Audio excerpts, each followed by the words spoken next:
My name is Kathleen Manheimer. I'm with the Office of Career Services, and it's great to see so many of you here today for our first speaker of the Imagine series. Despite the weather, I'm glad all of you plowed through and we're here to hear what YoungSuk, fondly known as YS. I chose him as our first speaker for the Imagine series, not only because of his international career, and we know how many of you are interested in international careers, but also because of his genuine accessibility to students. I first contacted him 3 years ago to participate in a career panel on using your foreign language skills in your internship or your career.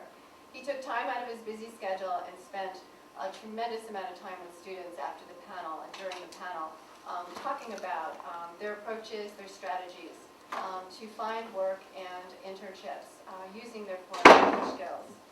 YoungSuk demonstrates a genuine interest in assisting students and alumni and gives back on an ongoing basis. His wealth of experience and genuine desire to help rendered him our top choice for this series, which highlights the unimagined career journeys of alumni. Please join me in welcoming him today as he describes how his career unfolded.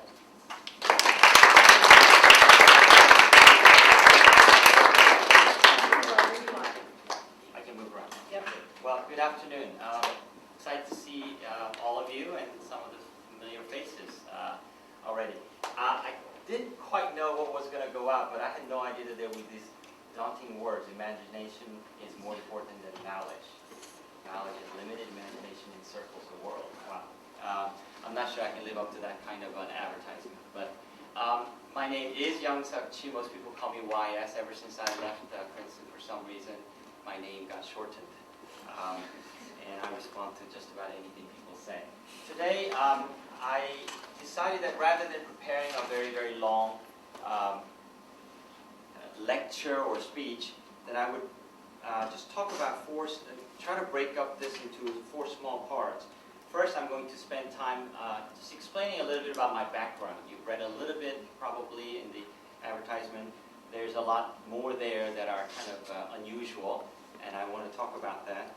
Then I want to talk about why should you even think about or even discuss imaginative, creative careers at all. Why? There's so many paths that you hear about among yourselves, among upperclassmen about where you go from Princeton is seemingly all destined. No? It's investment banks and consulting firms and whatnot. There you go, Denali, that's it. And then the third part will be just how then do you guide your aspirations? And lastly, the most important part, I just want to open up and take your questions because I think that's when it's most fun and most relevant. So just briefly about my background. To start with, I often like to mention a story that happened in 1999 in Nashville when we were living there.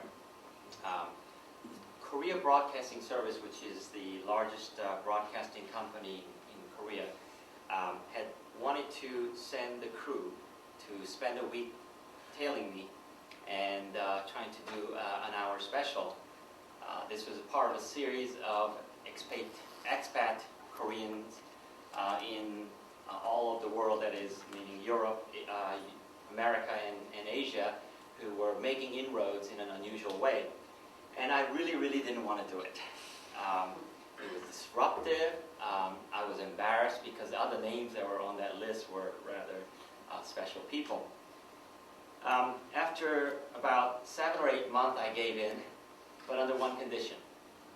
And that is that the hour special would have to start with a quote from me, and that it would absolutely have to start with that and nothing else. And that quote was, "You're talking to the luckiest person you'll ever meet in your life." And that's the way I really feel about the career that has spanned out for me over the past 24 years. Why do I say that? I think you'll get to kind of understand when I start to answer your questions about what happened along the way.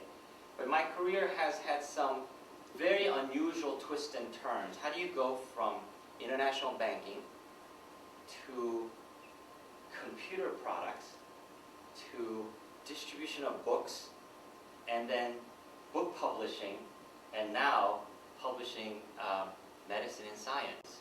Those are hard points to connect. There are some similarities in all of these, and that is, I have always wanted to be an international person.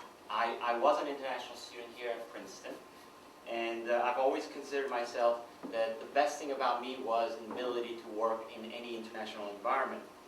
Two is that I wanted to do things in multiple industries because I get bored.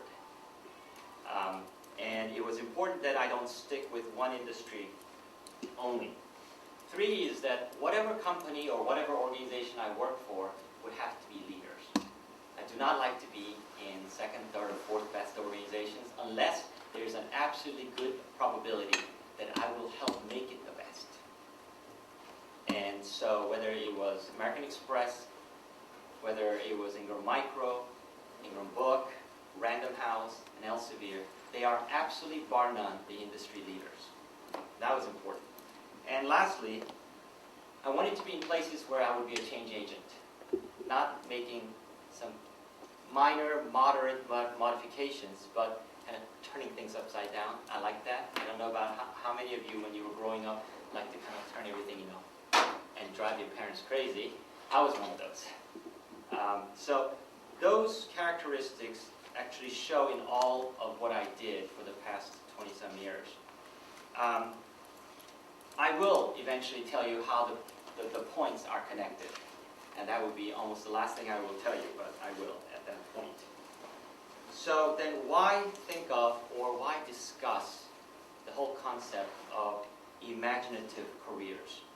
I think there are some very good reasons. The most important reason is that you are at Princeton and you're being prepared for something. In 2003, I believe, President Tillman made her first visit to Asia, and I was lucky enough to prepare and accompany her during her trip to Korea. She did Korea, Japan, and China. And I think in a few weeks she'll be doing Singapore, China, and Hong Kong again. And during her visit, we slotted in a visit to a prestigious science high school, kind of like Bronx High or Jefferson in Virginia. And she got up there and she started to take some questions after her remarks.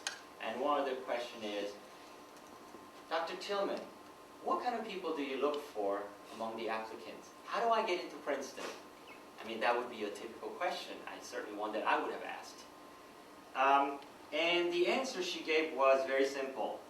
We asked one question. Will you change the world? Can you change the world? Do you have what it takes to change the world? And if the answer is yes, we want you at Princeton. So by virtue of all you being here, you are already selected to be people who are going to change the world. Now the question is, how? In what area are you going to change the world? I would say, in changing the world, it doesn't matter what field it is. It doesn't matter where the location is, even how long it takes for you to do it. It doesn't matter at all. What matters is that you are being equipped now to go out there and change the world. Want to be the best kindergarten teacher? Fine. Don't be the second best. Be the best. You want to be a microbiologist and somehow work to find a cure for cancer? Great. Now be the first. But you will change your world in your own ways. The third point is, you should look for a unique path, not a path that others have already walked. It's easy, but it's not as much fun. And I think that the adventure quality in you has to come out, even when we're talking about careers, even when we're talking about money that you make because of your career. You still have to have adventures. And I think that's the part that you sitting out there today as a student at Princeton may be most afraid to apply. And I hope that when you finish listening to the 4 speakers in the Imagine series, you'll get a little more courage to think about walking those unconventional, unique paths. Fourth point is that these paths should also be unexpected. Planning your career at this stage is entirely futile, so give up the idea. You walk out of this room and you say, I've got a blank piece of paper. That's all you should do. It isn't to say you can't have aspirations. By God, if you don't have aspirations, you're really lost. But you can't plan careers. It kind of comes by you. You just have to grab it when it comes at the right time. You can't plan them. You can place yourself where you enhance your probability of being next to something that passes by. But you can't put yourself on that road and have that car go by and hit you. It's kind of not the right way to have exciting life. Lastly, I hope it comes with a lot of changes, meaning often changes. Because in this schizophrenic generation that you have grown up in, where you have 5 things going on at the same time. I'm sure you're in front of a computer, you got IM going, you got music going, there's a little video clip from YouTube, and you got a phone in your hand with somebody, and you're probably tapping something as if you're playing drums. You get bored quickly, and I hope that you have many, many frequent changes in your career. That's why I think you need to have the imagination, because careers have to be unexpected, has to be unusual and unique to you. It has to change often, kind of renew yourself, and because you really have to change the world while you're doing it. It can't be about you and your personal success. It has to be about how you change the world. So, how do you guide your aspirations? I think all of you, if I were to have a one-on-one conversation with you, would somehow quietly reveal your true aspirations. And someone might say, I want to cure a disease. I want to be really, really rich. I want to be on the cover of Time magazine. I want to be President of the United States of America. It's great to have those aspirations, but not as specific as that. But more general, like, I want to lead a political process. I want to lead a group of people that are employed in a company to make a difference in that industry. Or I want to be a phenomenal golfer, amateur golfer. Or that I want to have traveled 5 continents before I turn 40. Or that I want to mentor 200 people before I retire. Some big things that are not too specific about where it is, what it is, but it's important who it is. And that's the real secret that I want to share with you today. For those of you who've ever spent any time with me one-on-one knows that I tell this story rather often. I had an incredible mentor when I was here as a sophomore. I met my best friend, who was also the great class of 1983. And his father was an alum here as well. And one day I was invited to dinner with him at Layette, and I asked him in an incredibly naive way, and I hope you won't laugh, but in the middle of the dinner I said, Mr. Ingram, how did you get to be so rich? Now he was the 34th richest man at that point in time according to Forbes' list. And I was really, really curious, having grown up in a family of government servant. How did you get to be so rich? Well, he didn't answer the question. He just ignored me, kept eating. The conversation went on. And then later on, a few minutes down the road, out of the blue, he picked up his head and he said, YoungSuk, luck. And then he kept eating. Luck. This is the reason why I say that I think I am the luckiest person you'll ever meet in your life. I grew up as a child of a diplomat, lived in 19 countries now, and at the time I came to Princeton, I think this was my 13th school. I lost friends just about every year because I kept changing schools. And I thought I was leading a very miserable life. But the last post that I lived with my father was in West Africa, in Dakar, Senegal. And school kind of stopped after 9th grade, and I had to make a choice. Do I continue my education in French and go to Paris? Do I go back to Korea and take the god-awful college entrance exam? Or do I come to America and go to a boarding school? The answer was obvious. But I had to justify it. The justification was, Dad, I want to be an engineer, and America has the best engineering education. So with that excuse, I applied to boarding schools, 8 of them, and uniformly got rejected. I didn't speak English, a minor problem. I applied a supplemental application to a school down the road called Lawrenceville, and for a reason that to date I do not know, they admitted me. They must have had somebody kind of drop out. I had to fill in. I came here, and during that time, there were changes in my personal circumstances, and I had to leave because I couldn't afford to pay tuition, room and board. And then school stepped up and gave me full scholarship. I came to Princeton. Same thing happened as a foreign student back in the 70s. To receive full financial aid was unheard of, but I did. So I got really, really, really lucky already. After graduating from Columbia with my MBA, I had, I guess during that period, I met somebody who gave me a first chance. And the way it happened was that I went to these corporate presentations that come on campus.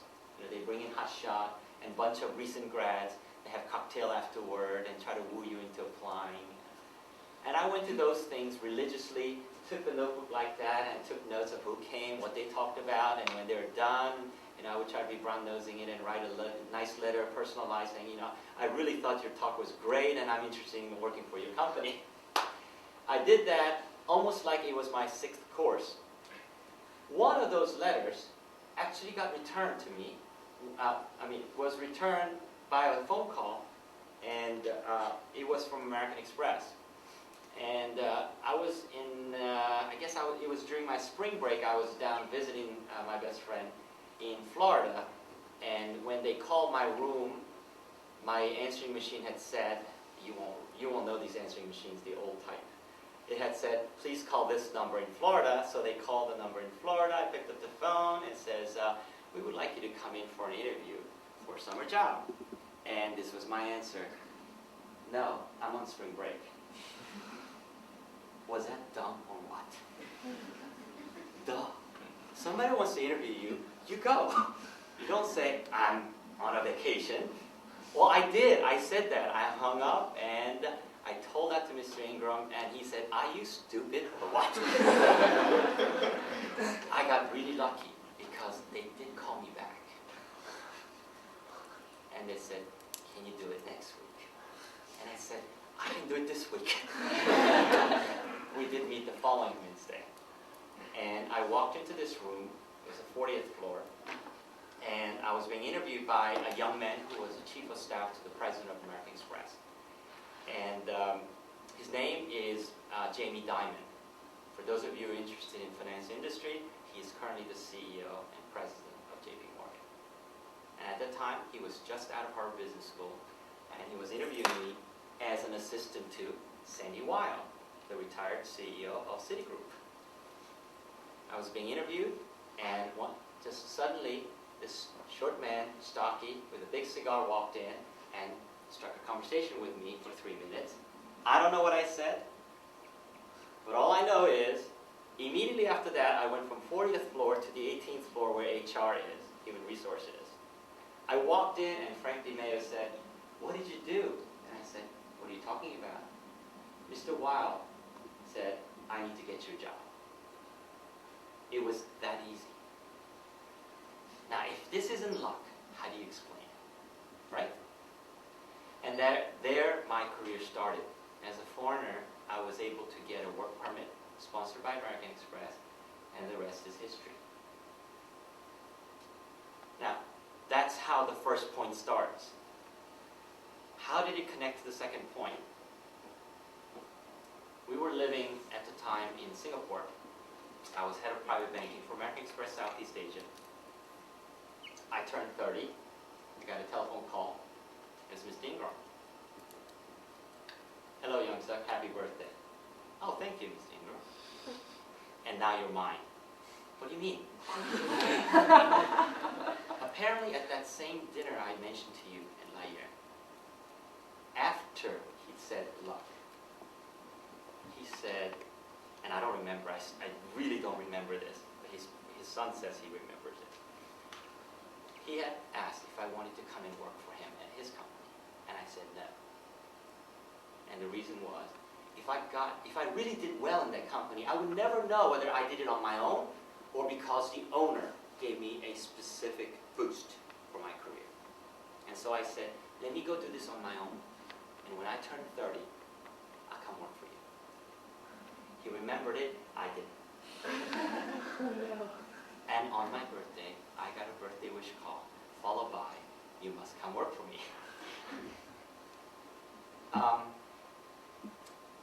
I was just riding high at the time. I was executive vice president at the mere age of 30. You know, I could look forward to a lot of things in banking career. But promise is a promise, whether I remember or not. And I took an 86% cut in my compensation and decided to go work for him. At this startup company that was distributing computer products, he had bought a company in Asia, and he said, I don't have anybody to manage that much investment 9,000 miles away from home. I need you there. So I joined his company. It turned out the company was never bought. I had no job. I mean, I had no specific job. So he said, well, why don't you go to Europe? You speak French and Spanish, so why don't you go to Europe and help out with the acquisitions there? And my career continued on. We took the company public, New York Stock Exchange. He unfortunately passed away very suddenly from cancer, and we were all called back to the headquarters in Nashville, and I was asked to run the book distribution business of the family. That's the third line between my careers. And I spent 5 years there having a great deal of fun, including starting up the first print-on-demand book manufacturing operation in the industry. At the time, you may know of a gentleman by the name of Jeff Bezos, who founded and still runs Amazon.com. He was a proud class of 1986 from here. We supplied almost all of his books to be shipped to the customers. And he had one day come in and said, you know, you guys are carrying about 500,000 titles in your warehouse for me, but I'm advertising that I have 1 million titles that I can ship. So, YS, you need to carry the other 500,000 titles. And for anybody who knows anything about distribution, if you have to carry inventory that doesn't sell frequently, you lose money. And whether that's a retailer or wholesaler or a manufacturer, you can't have inventory that's sitting there and not turning. So I said, Jeff, sorry, can't do. And he said, think about it. So John and I went and we kept thinking about how to do it. And I said, what if we carry virtual inventory? Inventory that doesn't exist, except when we have to manufacture. And we patched together technology from IBM, Xerox, and several software companies. And we created the first print-on-demand book, where we would go to publisher and say, give me 2 copies of a book. We'd cut it up, scan it, store it digitally. And then when you go to Amazon.com and say, I want to buy this book, he'll say, sure, we'll ship it to you in 2 days. What happens is that order goes to my company, Lightning Source, and we would print it. A 300-page book would print in 18 seconds with a color cover. And we would actually ship it to the consumer in Amazon box with Amazon invoice so that the recipient thinks it came from Amazon. And we created that system.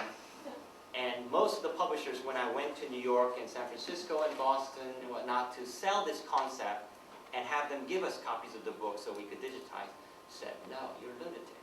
You can't do that. that doesn't work. What about the rights and quality of print and cost and all that?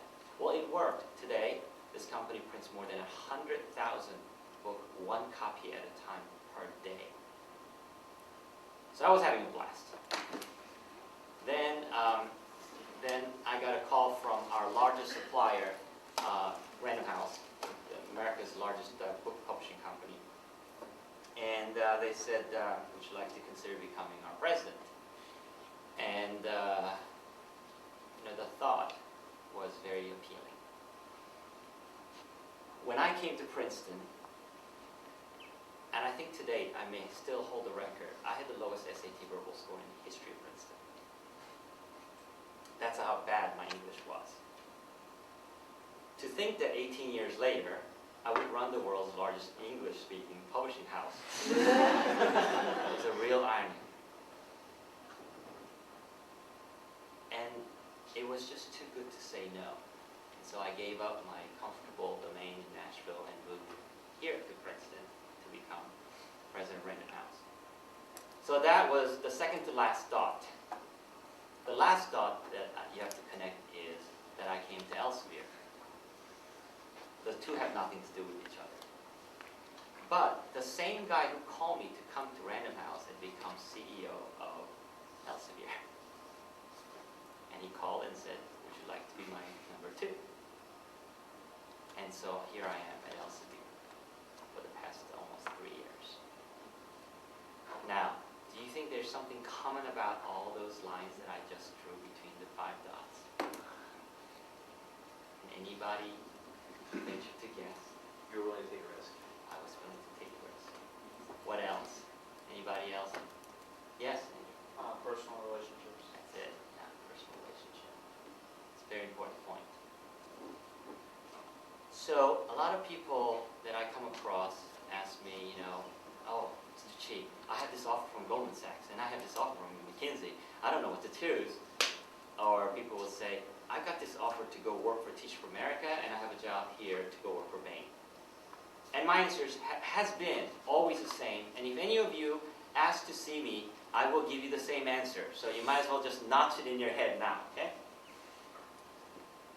And this is a true story, because when I left business school, and I had 2 offers on my table, I went to Mr. Ingram, and I said, Mr. Ingram, this job gave me 5-year career track, and would pay me X. I would know exactly what I would be doing. I would go to Cincinnati, then I would go to Venezuela, then I would go to Geneva, and I would come back to Cincinnati as a treasurer of the paper products division. It's called Procter & Gamble. The second offer was to be at American Express Bank as the chief of staff to the chairman of the bank. But it paid 1/2 X, exactly on the dot. That was a lot of money for me at the time. Go back, full financial aid, need money. Okay. It was a lot of money. And Mr. Ingram said, it's not what you do, it's not where you do it, it's not the title, it's not how much you get paid. The only thing that matters is, who is your sponsor? Who's going to care about you growing in the job? Who's going to go out of her way, his way, to make sure you are going to get the absolute best opportunity? And then he went on to say, oh, that difference, it'll get lost in the rounding in a couple of years. Yeah, well, easy for him to say. He was a billionaire back then. You know, he was right. 16 months later, I was making more money than I would have if I had gone to Procter & Gamble. He was right. And I chose the American Express job for one reason only. Chairman of American Express Bank. 22 years old, you don't get that many chances to work for chairman of a bank. Certainly not when the chairman of the bank is the world's #1, absolutely most famous, competent private banker in the world. You don't. The risk was that he had just fired 5 chief of staff in the previous 4 years. That was the risk. But I was willing to take that risk. So what if I get fired? I'll land on my feet somehow. I know how to wait on tables. And that's really the advice I would want to give you. When you're looking for a job, whether it's summer internship, or whether it's a permanent job, or even when you're choosing professors for your course, you look at who, you don't look at what. And I think if you keep that as your guideline, I don't think you can go wrong. I really don't believe you can go wrong by choosing who you work with, as opposed to what you do. You all are so talented that you can do just about anything you want anyway. So marry your aspiration with a person who's going to respect your aspiration, then you're going to have a great career. I think with that, I should stop talking and just take some questions.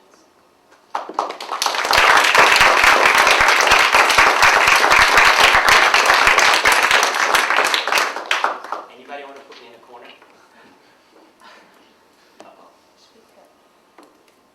Yes, ma'am.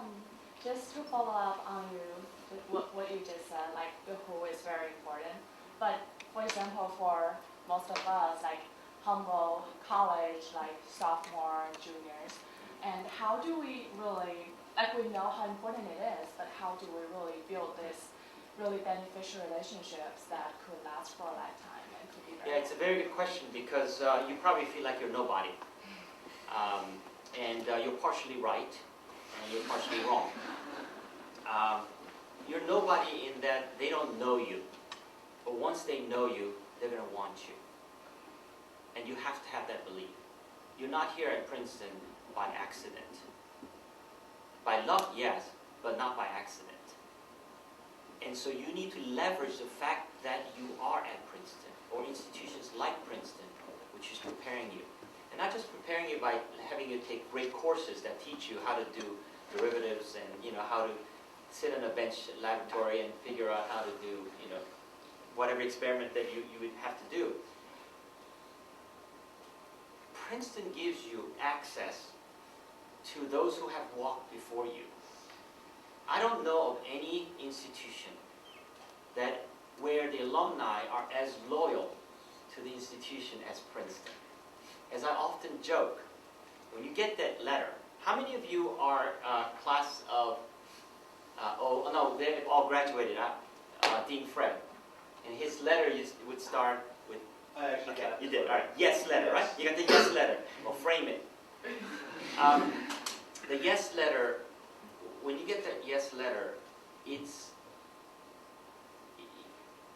like them coming and sucking all the blood out of you and then transfusing orange blood in you.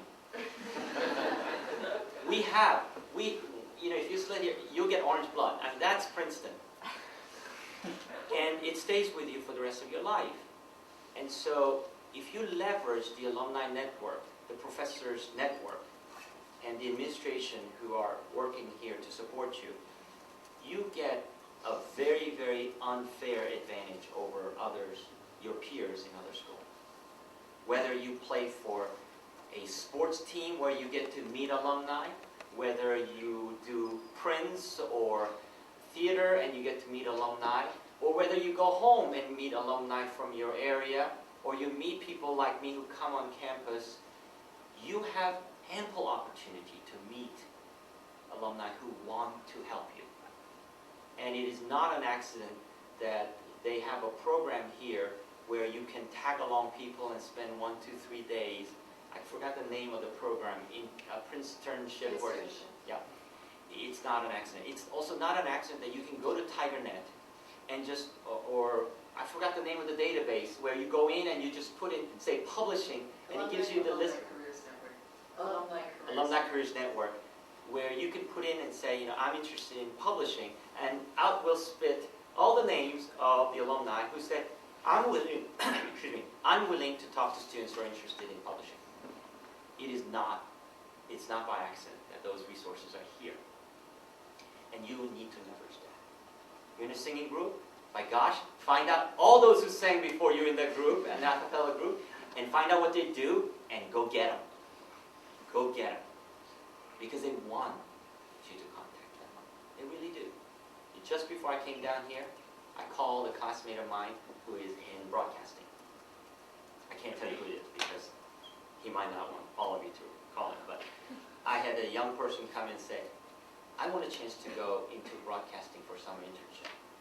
I want to know what TV stations are like, or how to make movies, how to broadcast U.S. Open, And so I called this fellow who's the president of a broadcasting company, and I said, there's this person, this is how I know, and he's going to write to you, make sure you respond. He goes, oh, sure, no problem. In fact, we're looking for someone for this summer. It happens that way. Amazing, isn't it? But this is Princeton. And it's very unique. We are very lucky to have this large community that we live together. And I think you need to leverage those. It doesn't come to you on your lap. You got to go get it, right? But it's worth the effort you put in to reach out to alumni who have raised their hands and said, yeah, I want to host people. So, any other question? No? Yes? So far you've described your career in a way that seems as if that seems very fearless, and I have an immense amount of respect for that. But you must have had some sort of reservations during your undergraduate career, and how can you tell While I us, was undergrad here? yeah, Oh, or yeah. during your career at any point, can you tell us how you overcame those reservations and fears? I don't think we have enough time to do that here. Just the I will need a shrink sitting next to me. uh, Yeah, when I was at Princeton, I had a unique situation. I was drafted by Korean Army, and I had to leave here in 3 years. So I hurried through. And, I didn't have full 4 years to enjoy. I quickly started to take departmentals. I moved from chemical engineering and gave up that engineering degree to do economics, which really irked me because I really wanted to be an engineer. It wasn't just the story I wanted to tell my dad so I could go to America. And I spent every day asking, okay, so what am I good for? Here I am, I thought I was an engineer, and now I'm going down the path of economics, and what am I good for? What distinguishes me from the other 1,078 classmates of mine? And I had that doubt every day. And when I left Princeton, it never was resolved. I went on to grad school, and I kept on asking that question. I addressed them partially by taking summer internship in different kinds of industries. To try this, try that. I worked in Finland, I worked in Korea, I worked in America, I worked in France. I tried many, many different things. And eventually, banking sounded good as a training ground. Merely to train me in tools that I needed, not because I loved banking. What I discovered toward the end of my MBA 2 years was that one of the things I really, really enjoyed was a lot of people. To be in large organization. Not necessarily to be the captain of it, but to be around a lot of talented people. Where you go for a single medal to win as a team, not like gymnastics where you could win yourself a gold medal in uneven bars, but your team may not get any medal. I wanted to go for the soccer, hockey kind of thing where the whole team wins or none. I learned that was really what made me happy. And I learned many other little elements of what I was good at. So I would say that the most simple answer to your question is, it's trial and error. I did a lot of trial and error, and maybe I had 50.1% success and 49.9% failures. But what matters is that, the successes outweigh failure even by a hair. And I'm lucky enough to be doing what I do and truly, deeply loving what I do.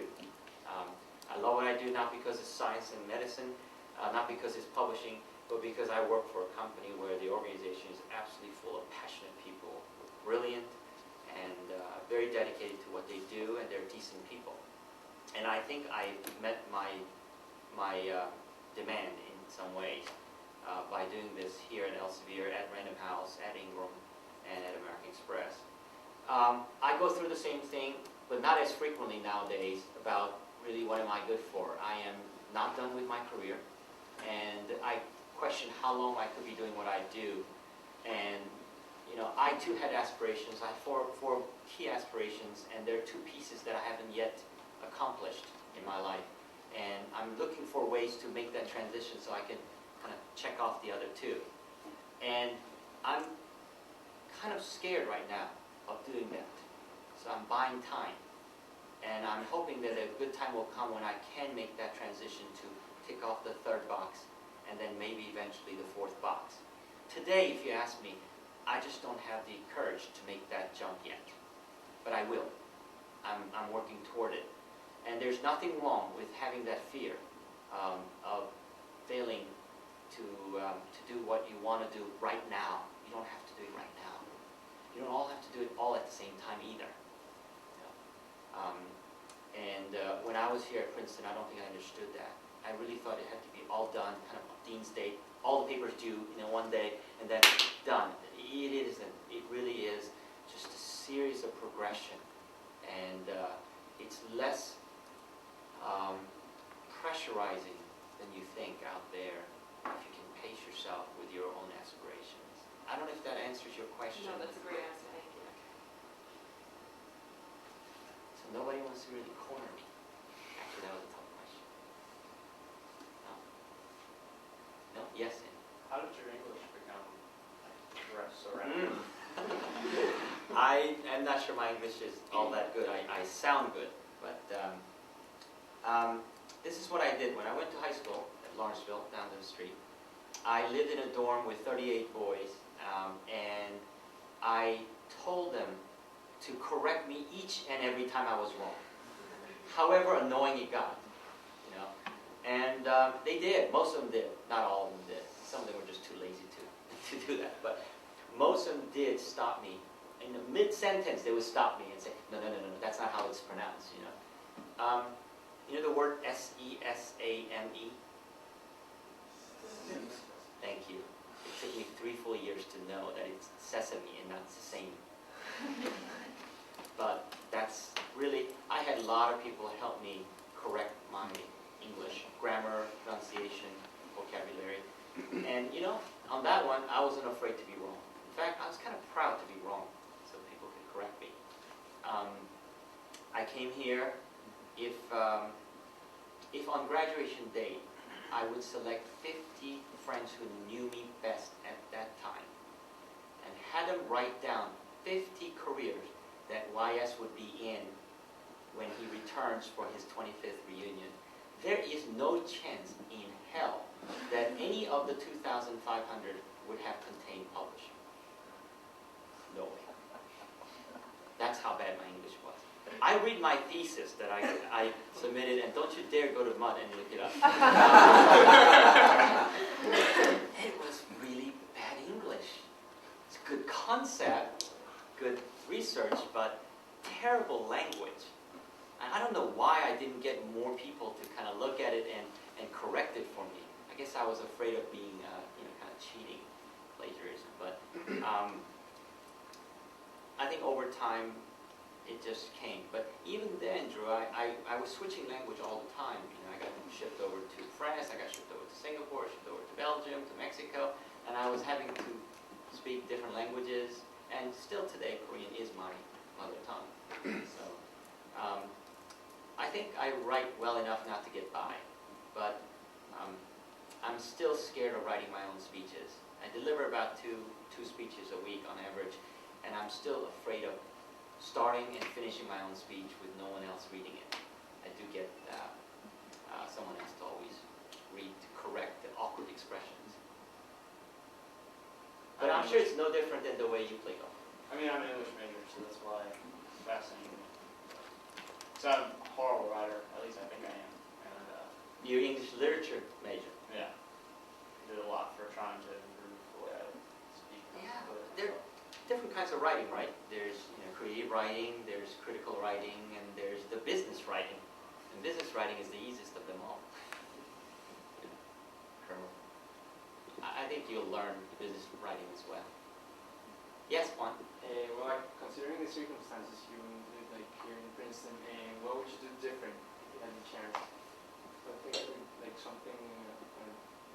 That's a very good question. I ask that question often too.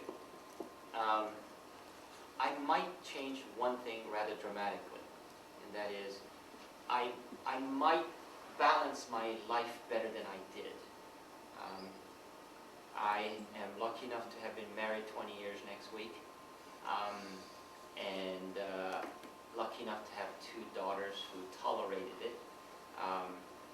But there were many moments when I wasn't there. I wasn't there at home. And I'm not sure that would have made a whole lot of difference in how close we are as a family, but I personally feel guilty about not being there physically at the right time. Now, when the 3 ladies in my life tell me what's important, I will go out of my way to be there. And I don't think once or twice, but on many occasions, I would fly back from Japan and be home for about 6 hours, and I would turn around and go back to Japan. I would do that. But I think I could have been around more, and I think I would have had a different balance in life in that aspect. Other than that, I don't think I would change anything dramatically.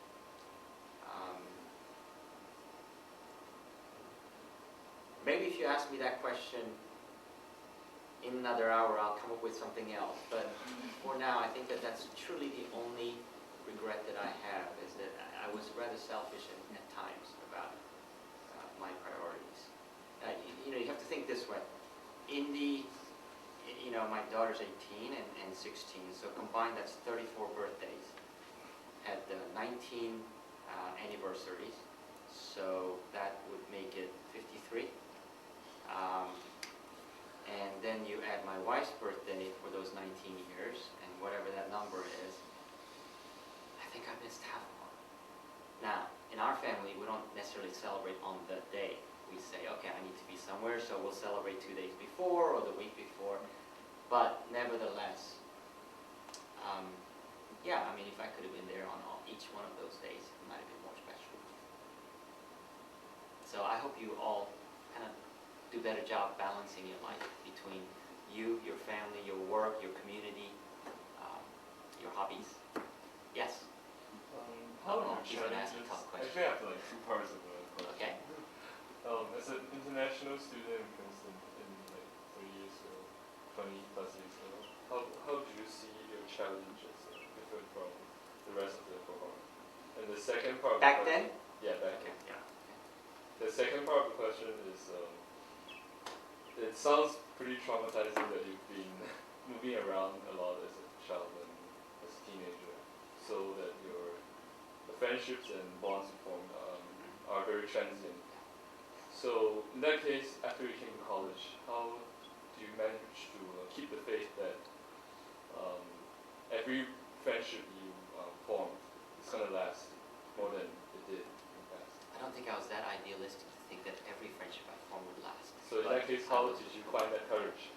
So the first part is we were quite a few in numbers back then as international students. I think today we have 11% of the student body in freshman grade who are international students. I believe back then we were about 3 or 4%.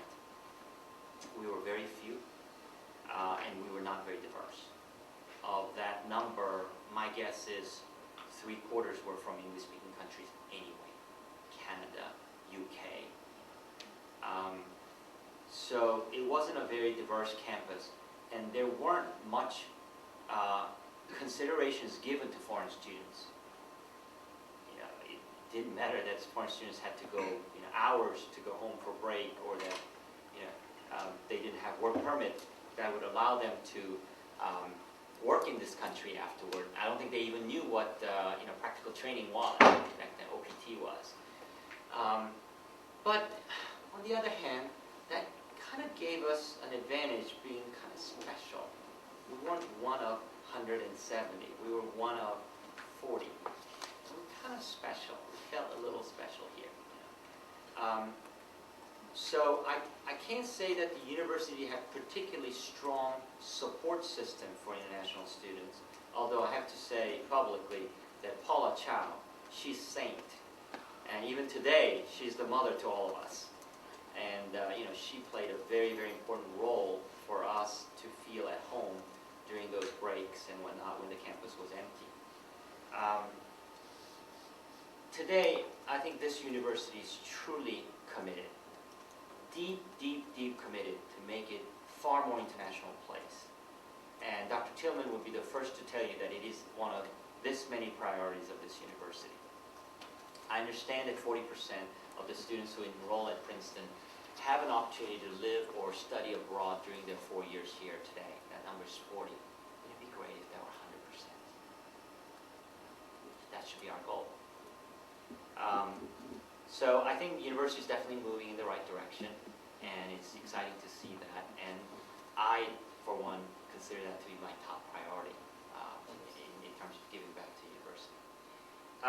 Your second question is, it is traumatic at that time, but I still think I'm very lucky that I can actually go back to most of the places that I lived, the schools that I went to, and identify one person that I am back in touch with.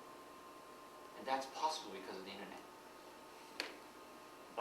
In December, our family went on a short vacation to a warm place, and I received an email out of the blue, sitting at the beach, out of the blue.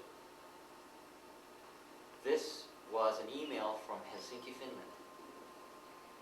And he wrote and said, I am sending this to 6 different addresses, and I hope one of them is correct. I also hope that you are the same YSG I knew in 1977. And he had Googled my name and variations of my name, YoungSuk, YSG, Y.S.Chi, YoungSuk, I mean, all of that, and found the entries, found one of them that actually had a picture of me. He said, he looks like that guy.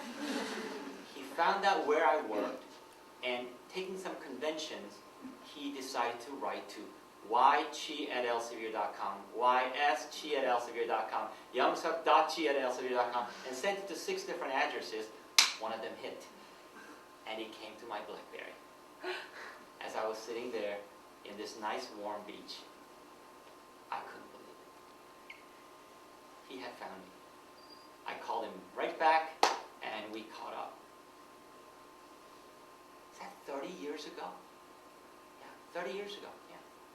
1977. So in some ways, there are even more special moments like that I can go back and rediscover friends. Or for people out of the blue to say, oh, you lived in Dakar, Senegal back in 1974? I did too. Where? Here. Oh my God, we lived in the same street. Where'd you go to school? Yeah, it happens. It's amazing. It happens, actually. And I think that makes my life much richer. Now, since the moment I came to Lawrenceville School onward, I've been part of permanent institutions. You know, Lawrenceville's 200 years old, Princeton's 277 years old, and my company Elsevier is 428 years old. You know, kind of, permanent places, and it's nice that I can, link back. But trauma, for what I got in return, it was worth it. It was worth it. And I would not trade that experience for anyone who's always lived permanently from the same house they were born in until today. I would not trade. To get to live in all those places, learn the cultures, learn the languages. And today, if you tell me that I need to pick up and move to Nicaragua, sure, I'm ready. Let's go. Why are you laughing? I'm not laughing. This is laughing. Yes. When you said that President Tillman said you have to be able to change the world to get to Princeton, No. We're looking for the type of people who can? who can change the world, who want to change the world. So I guess my question is, do you feel like you've done that? And what do you mean by change? How do you define changing the world? And do you feel like you do that through your career or your personal relationships? Both, I guess. This is a very difficult question. Because if I answer that wrongly, I'm going to come across really conceited. I'm in some ways, I think I have already changed the world. I've got a long way to go before I'm happy about how much of the world I've changed. And even though I'm climbing my downhill, which is shorter than the uphill I walked so far, did you follow that? I'm climbing the downhill of my life where the walk up was longer than my walk down, which means that I have lived more than half of my life. And I believe that going downhill is actually a climb anyway. I've got a lot of things I want to do to change the world still. So what have I changed?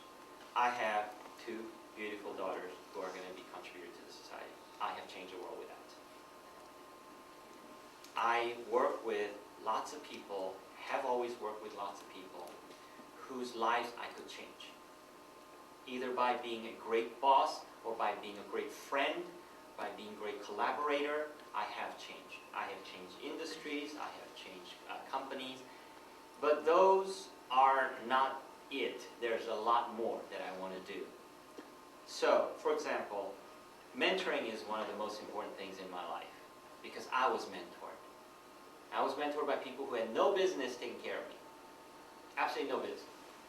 They went out of their ways to hold my hand when it really wasn't appropriate.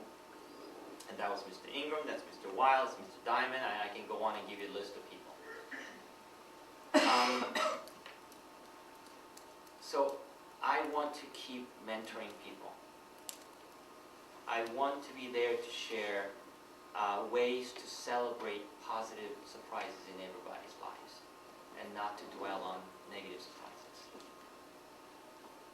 I would really like to help in some way with the education system in America for the K through 12, because I think we're continuing to compromise on what is an acceptable level and quality of education we give, so that the people can be qualified to move on to higher education and thrive. And we are competitively falling behind other countries. I would like to promote diversity in every place I go.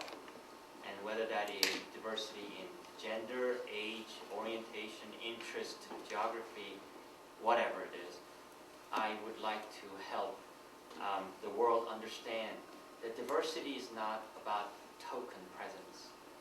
One different person in a group is not diversity, that's a token. Diversity is a critical mass. And I'd like to continue to help that in places that I go. And it's not merely about people saying, oh, yes, you're the first Asian ever to run a publishing company in the Western world. Well, one's not good enough. I want 2, 3, 4, and 5, a critical mass. I want to help somebody achieve that too. And those are the kind of things that I want to change the world before, I kind of say, okay, check, all done. So, I don't know if that answers all of your questions, but I don't think my journey is halfway done, even though I'm half the age that I think I will live. Yes? Have you ever worked in a foreign country where you didn't speak a language? Yes, Germany. Do you think it's critical Sweden. Finland. Do you think it's critical success in working in a foreign country to be able to speak a local language? Or do you think you can get by and speak a common language with people? I think that depends on where you are and what stage of your career you're at. Of course, it's highly advantageous to speak the language. But if you're there briefly, I think you can get away with it. I would suggest that all of you learn how to speak 6 languages by the time you are in mid-career. I think it's so important. You're lucky enough to all speak English as your base language, with the exception of a few of you. You should speak, Chinese and Arabic and Spanish and French and Bahasa, and you name it. You should speak as many languages as you can. Yeah. And by the way, anyone who needs to go because you have other obligations, please move on. I think that language is one of the things that really defined my career, professional career. And just give you one story to just give you a sense of how important it was. I was working in London as a merchant banker, and we had a transaction to do in Brussels. So I was on a flight, actually back from Brussels after looking at a company to buy and finance, and not being able to win the deal. And we were flying back, and it's a short hop from Brussels to London, about 40 minutes. And I opened up my Le Monde, and I started to read Le Monde. And my boss, who was the president of American Express Europe, he said, "Yes, what are you doing?" I said, "I'm reading Le Monde." "Can you read that stuff?" I go, "Yeah, it used to be my mother tongue." He goes, "Really? Okay. Can you come to my office at 9 o'clock tomorrow morning?" I said, "I'm at the office anyway at 9 o'clock in the morning." He said, "Just come to my office." Next day, I show up to his office at 9 o'clock in the morning. He says, "Sit down." "Yeah, I just got off the phone with so-and-so, and I just fired him." "Why?" He wasn't doing his job. "You know you're going to have a hard time finding a replacement. So go pack and go to Paris this afternoon. You're going to be the president of American Express France." That's how it happened. I swear. It's exactly what happened. I was 27 years old, and I had just been given the responsibility to run American Express Bank in France, just because I spoke French. Well, let's hope that's one of them. Seriously. And you know, those are the series of luck that I keep mentioning that I've come across. What's the chance that I was reading Le Monde instead of Herald Tribune or the Times? It just happened that way. Somebody had it. Just out of curiosity, how many languages do you speak? Barely. For business purposes, 5. And I read and write Chinese, but I can't speak. Which 5? Korean, French, English, Spanish, and Japanese. They just, you know, I wish I could speak Mandarin. It really is a language that I tell everybody to learn if they can, and then Arabic is the next one I wish I could have spoken. This head is too thick to learn now. Kind of late, but I wish I could. Yes? You mentioned the importance of mentors.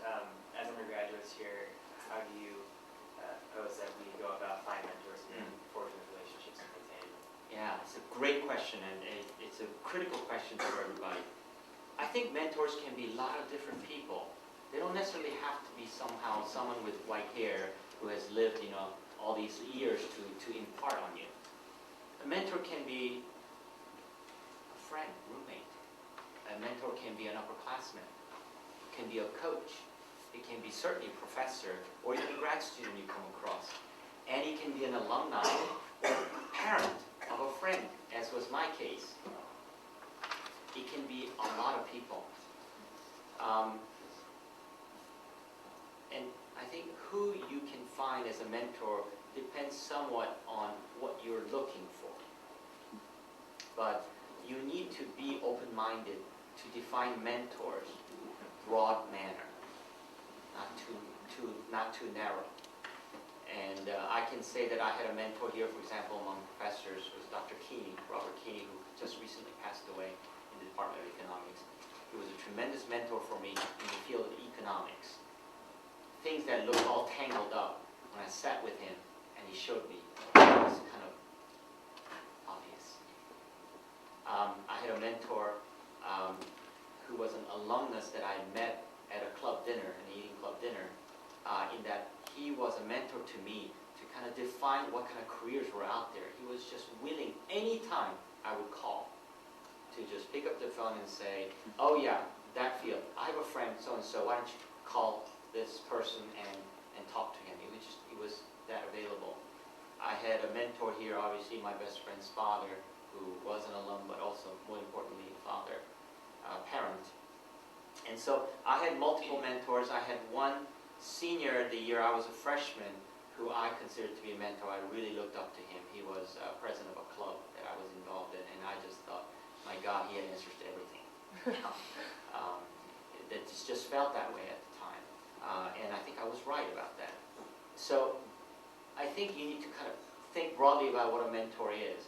A mentor should be someone who has the time to care, to listen to you, and provide whatever help that you are asking for. And you should be then prepared to reverse the direction too. I think that's very important. Someone who mentors you does expect a two-way conversation. Not that he or she might be expecting something, but it really needs to be a two-way conversation as well.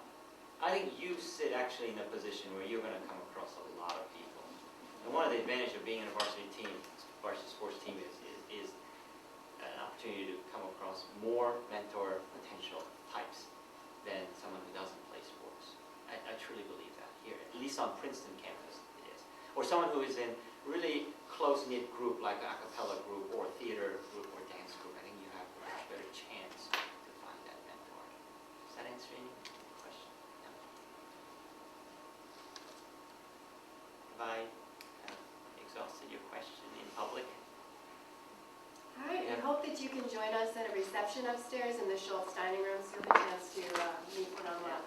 Oh, before you all go, if you want to get hold of me, my email address is something I should give you because that's how I communicate. If anybody wants to, it's not that difficult. It's